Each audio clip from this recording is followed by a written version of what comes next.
Thank you, sir, for doing the honors. I request the astronauts to kindly occupy their seats off the dais.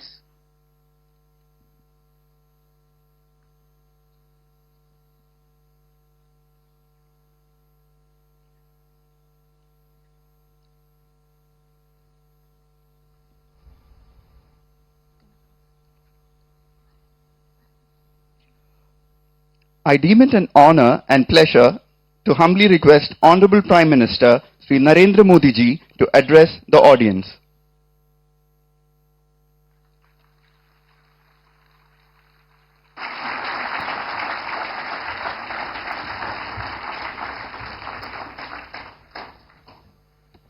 Kerala के राज्यपाल श्री आरिफ मोहम्मद खान, मुख्यमंत्री श्रीमान पिनाराई विजयन जी, राज्य मंत्री मेरे साथ श्री वी मुरलीधरन जी, इसरो परिवार के सभी सदस्यगण, नमस्कार।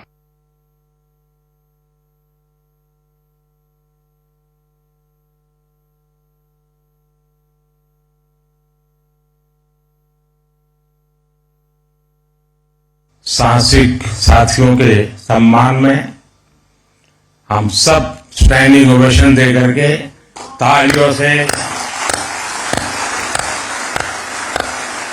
उनको सम्मानित करें।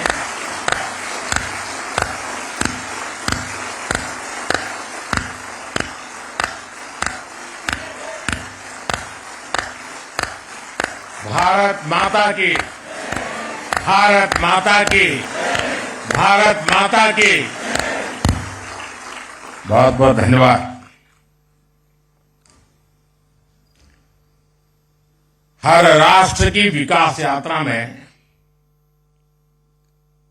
कुछ क्षण ऐसे आते हैं जो वर्तमान के साथ ही आने वाली पीढ़ियों को भी परिभाषित करते हैं।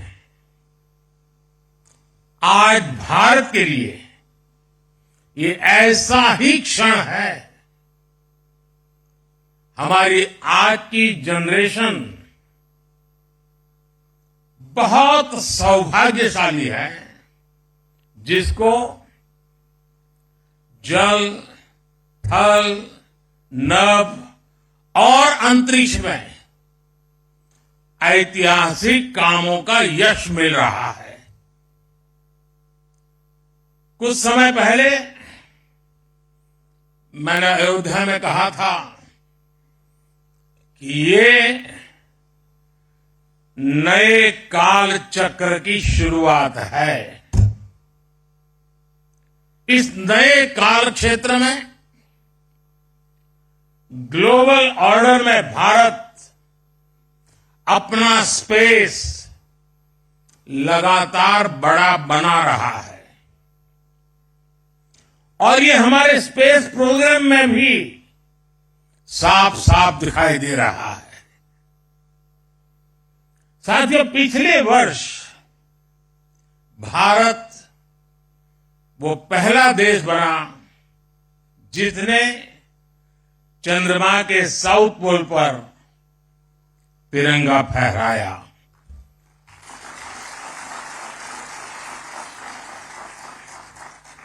आज शिव शक्ति पॉइंट पूरी दुनिया को भारत के सामर्थ्य से परिचित करा रहा है। अब विक्रम साराभाई स्पेस सेंटर में हम सभी एक और ऐतिहासिक सफर के साक्षी बन रहे हैं। अब से कुछ देर पहले देश पहली बार अपने 4 गगनयान यात्रियों से परिचित हुआ।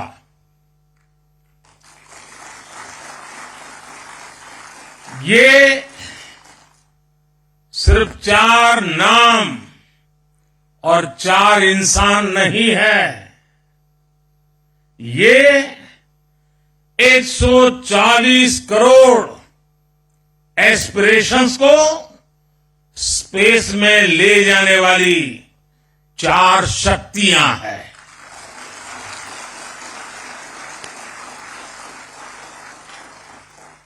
चालीस वर्ष के बाद कोई भारतीय अंतरिक्ष में जाने वाला है, लेकिन इस बार टाइम भी हमारा है, काउंटडाउन भी हमारा है और रॉकेट भी हमारा है।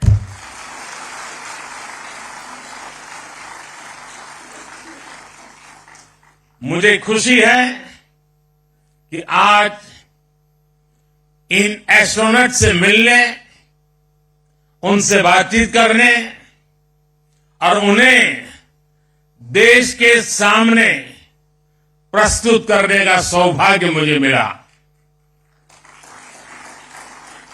मैं इन साथियों को पूरे देश की तरफ से बहुत बहुत बधाई देता हूं, बहुत बहुत शुभकामनाएं देता हूं। 21वीं सदी के भारत की सफलता में आज आपका नाम भी जुड़ गया है। आप आज के भारत का विश्वास है। आप आज के भारत का शौर्य है, साहस है, अनुशासन है। आप भारत का गौरव बढ़ाने के लिए, अंतरिक्ष में तिरंगा लहराने के लिए पिछले कई वर्षों से दिन रात परिश्रम कर रहे हैं। आप भारत की उस अमृत पीढ़ी के प्रतिनिधि हैं जो चुनौतियों को चुनौती देने का जज्बा रखती है। आपके कड़े ट्रेनिंग मॉड्यूल में योग का एक बड़ा रोल है। इस मिशन में हेल्दी माइंड और हेल्दी बॉडी और इन दोनों का तालमेल होना बहुत जरूरी है। आप ऐसे ही जुटे रहिए, डटे रहिए। देश का आशीर्वाद आपके साथ है, देश की शुभकामनाएं आपके साथ है।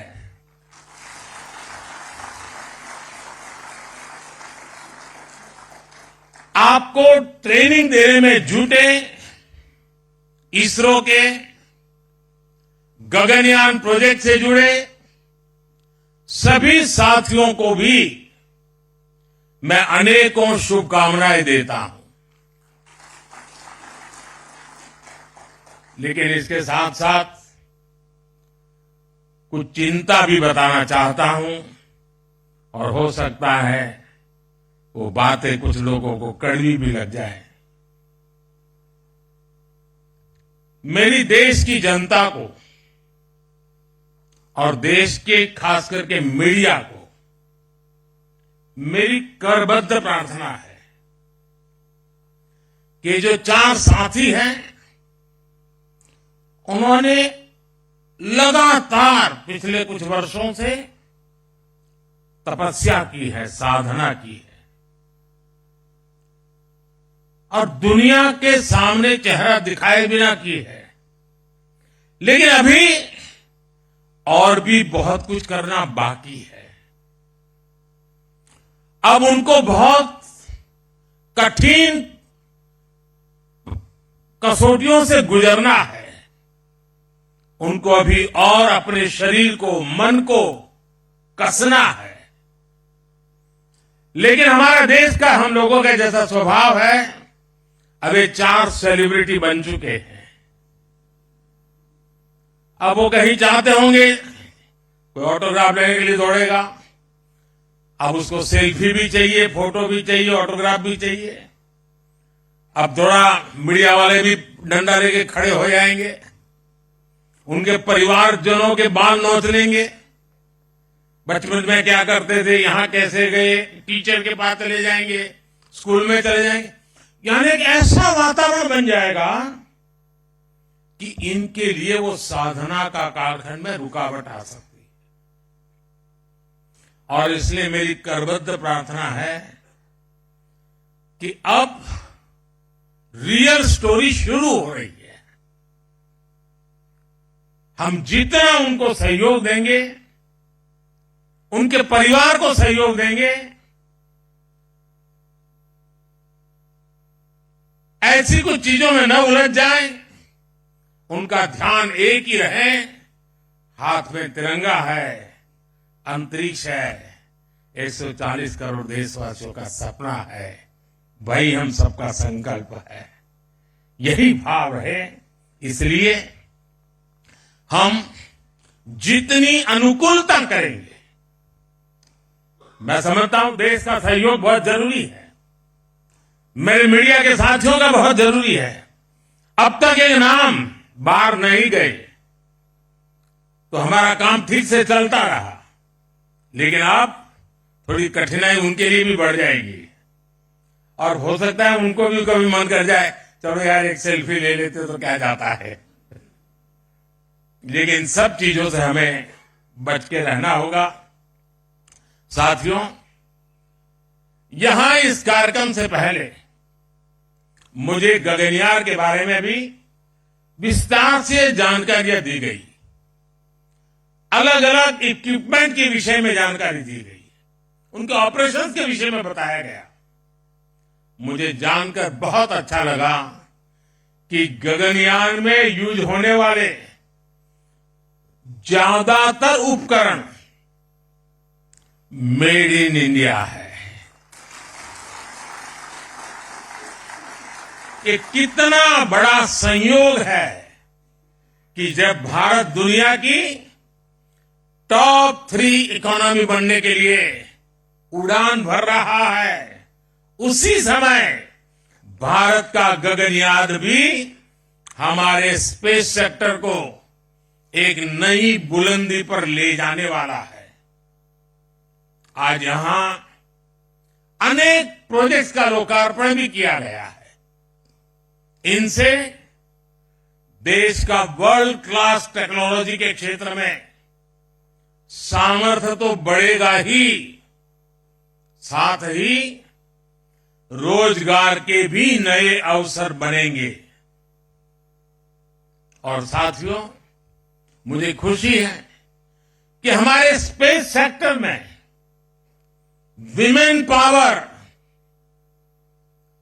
इस विमेन पावर को बहुत महत्व दिया जा रहा है। चंद्रयान हो या गगनयान, महिला वैज्ञानिकों के बिना ऐसे किसी भी मिशन की कल्पना भी नहीं की जा सकती। आज 500 से अधिक महिलाएं इसरो में लीडरशिप पोजीशन पर हैं।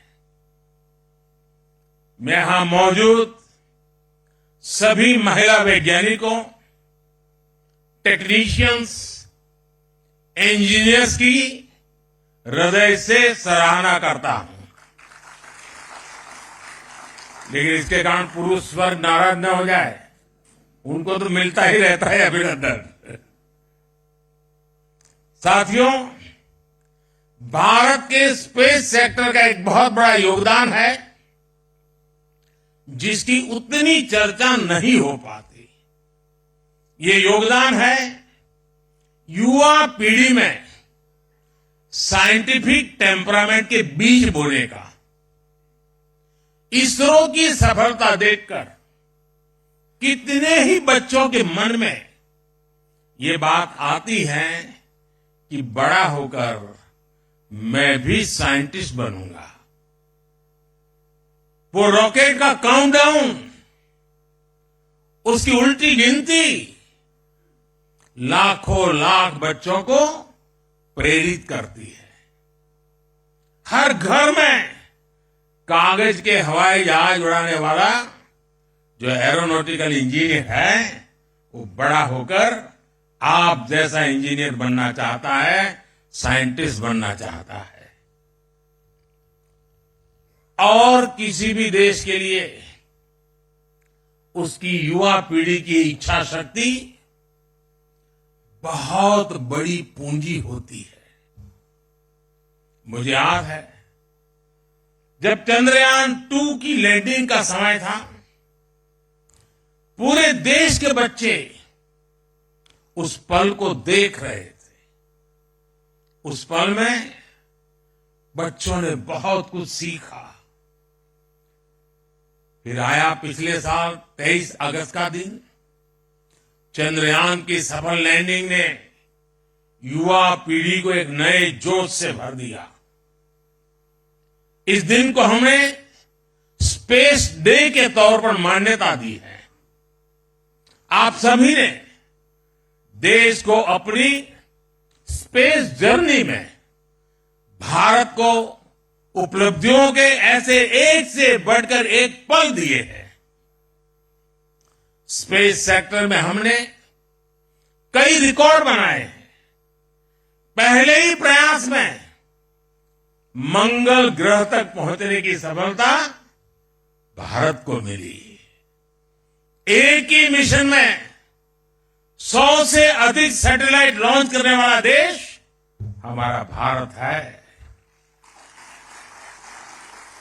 चंद्रयान की सफलता के बाद भी आपने कई उपलब्धियां हासिल की। आपने आदित्य L1 को पृथ्वी से 15 लाख किलोमीटर दूर सुरक्षित रूप से अपने ऑर्बिट तक पहुंचाया है।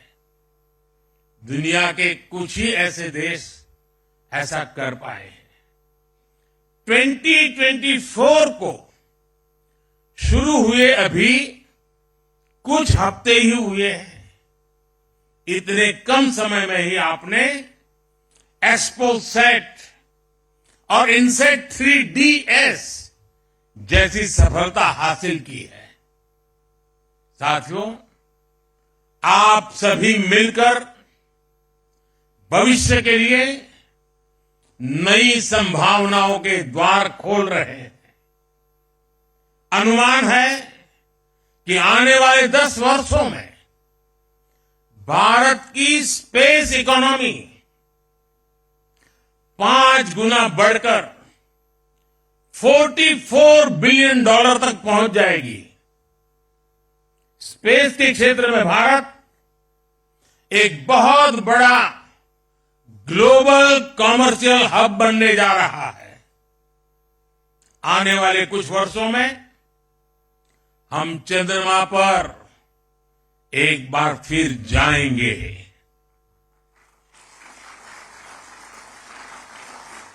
और इस सफलता के बाद हमने अपने लक्ष्य और ऊंचे कर लिए हैं।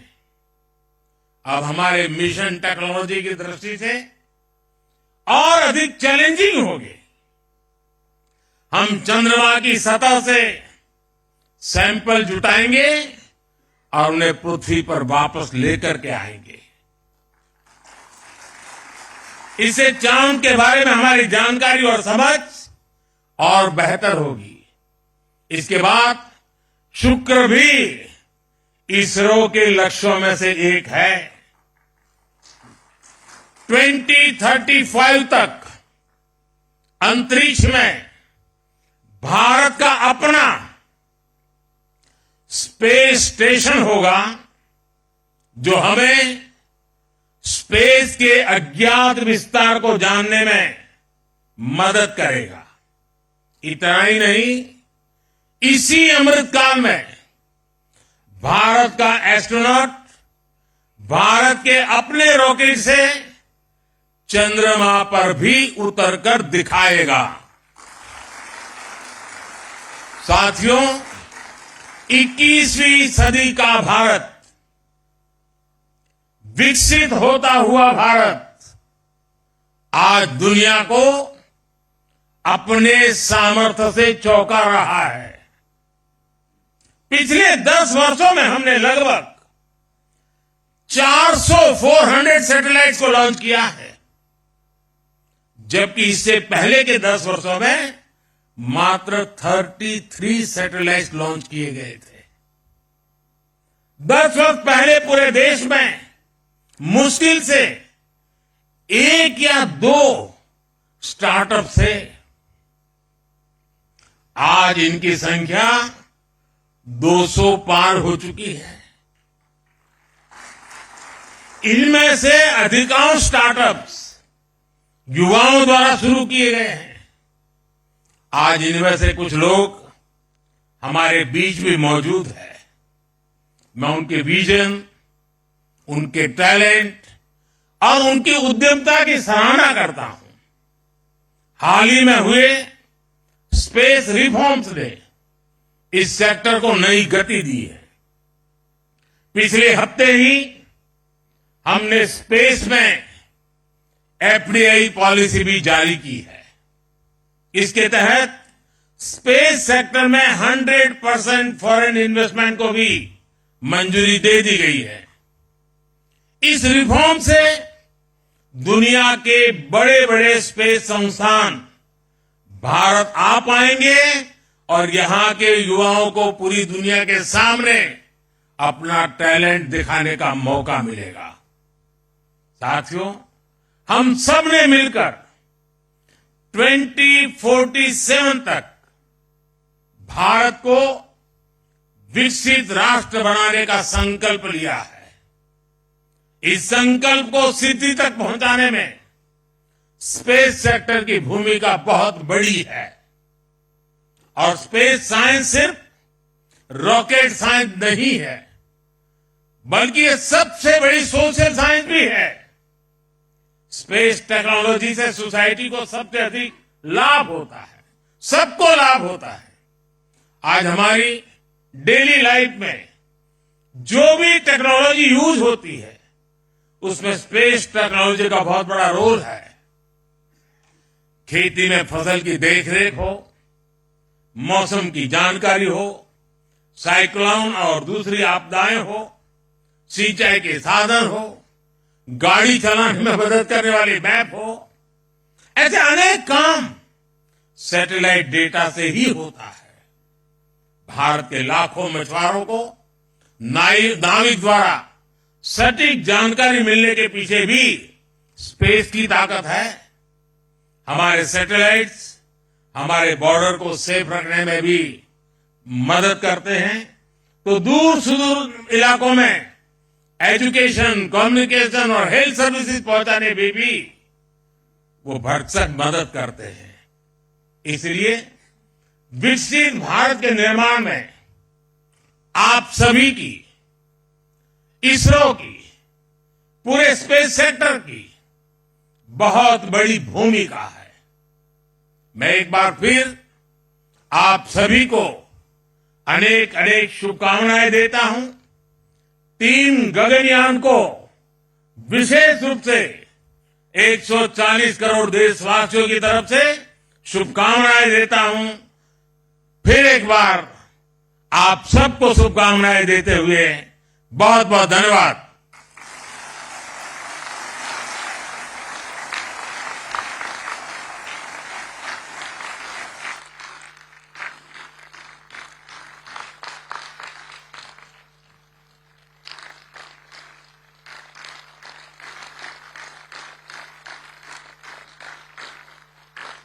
आपकी इस प्रेरणादायक और प्रधानमंत्री नरेंद्र